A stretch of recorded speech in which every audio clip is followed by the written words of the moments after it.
विशाल पाटलांच्या घरामध्ये 35 वर्ष खासदार केले.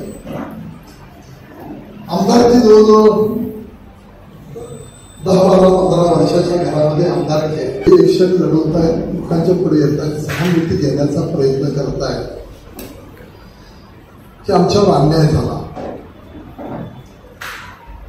35 वर्षामध्ये लोकांनी त्यांना त्यांच्या घरात खासदारकी दिली. 35 वर्षामध्ये त्यांनी केलेल्या कामाचा एकही हिशोब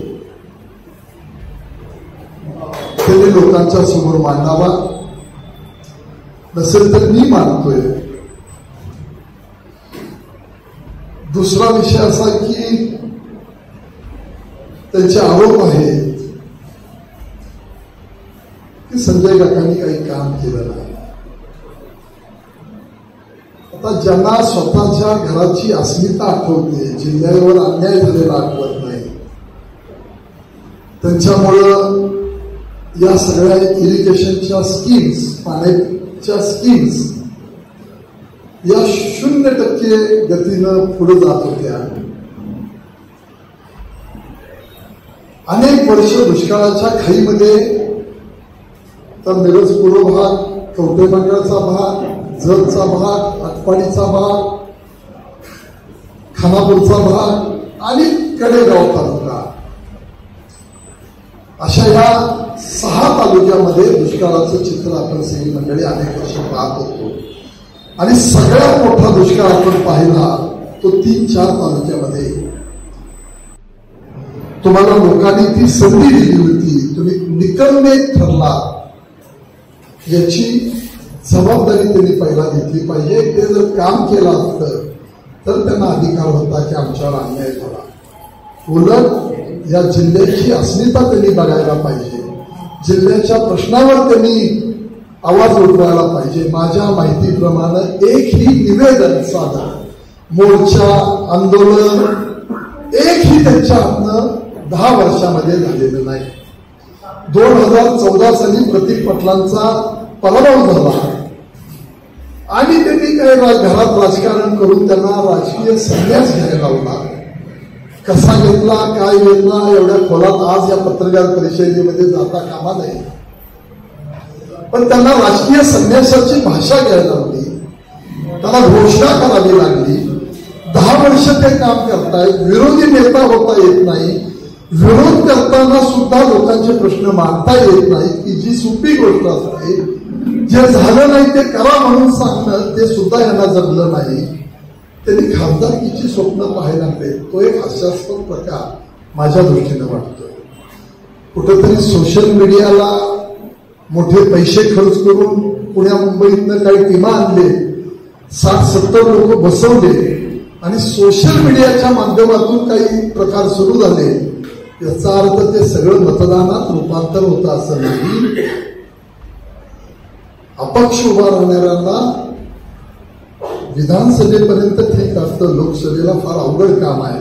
आपला 18-18.5 लाख मतदारांचा हा लोकसभा मतदारसंघ आहे.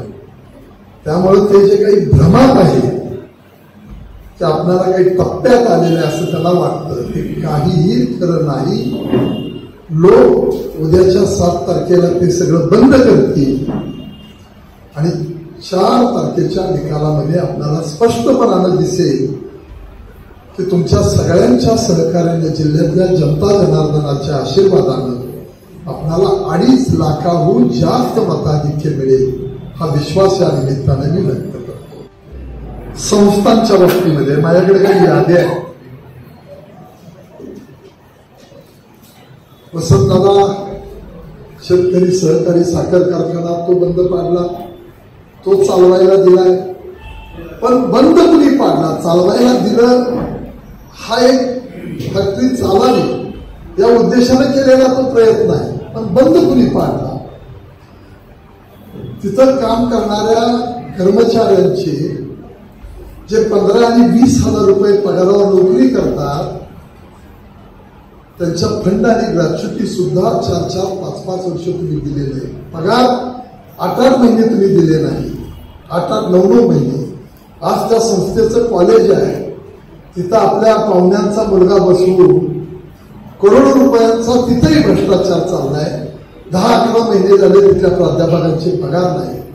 जे वसंतदादांच्या काळामध्ये उभा राहिलं ते सगळे या मंडळींनी मोडून खाल्लं.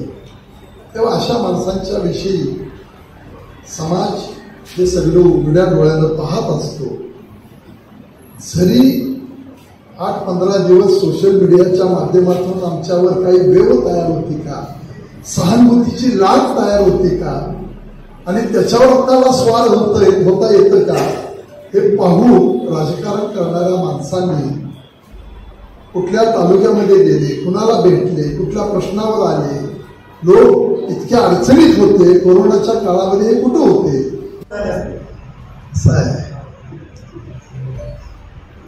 उचलली जीप लावली टाळ्याला अशी प्रवृत्ती असणारी माणसं आहेत.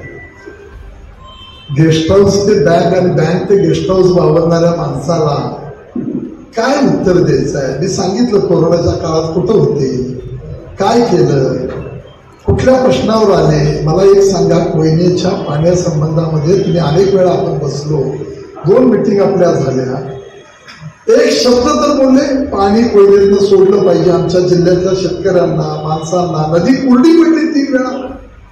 एक निवेदन द्यायचं. एक विश्वजित कर्मांनी मोर्चा काढला होता, तेवढं येऊन हात करून निघून गेला. काय कुठल्या प्रश्नावर या माणसानं विरोधी म्हणून काम केलं एवढं सांगा. कुठल्या प्रश्नावर? काही गोबेल नीतीचा वापर चाललेला आहे, पण ते अंतिम सत्य नसतं. ती सूज आहे, ती सूज आपोआप 7 तारखेला उतरेल, बंद होईल सगळे, ती पेटीत आणि 4 तारखेला दिसेल. जे काय आरोप करणारी माणसं आहेत त्यांना उत्तर देतोय. मी टीका करत नाही. टीकेला 50 गोष्टी आहेत माझ्याकडे. अजून कसा भ्रष्टाचार झालाय आणि कुणी काय केलंय, तसं जर असतं तर पूर्वीच अर्ज दिले असते. त्यामुळे अजून काही संयमाचं भान आहे आम्हाला, पण कुणाचा तरी बॅलन्स सुटलाय, कोणतर वैफल्यग्रस्त झालंय, त्याला मी उत्तर देतोय. मी टीका करत नाही.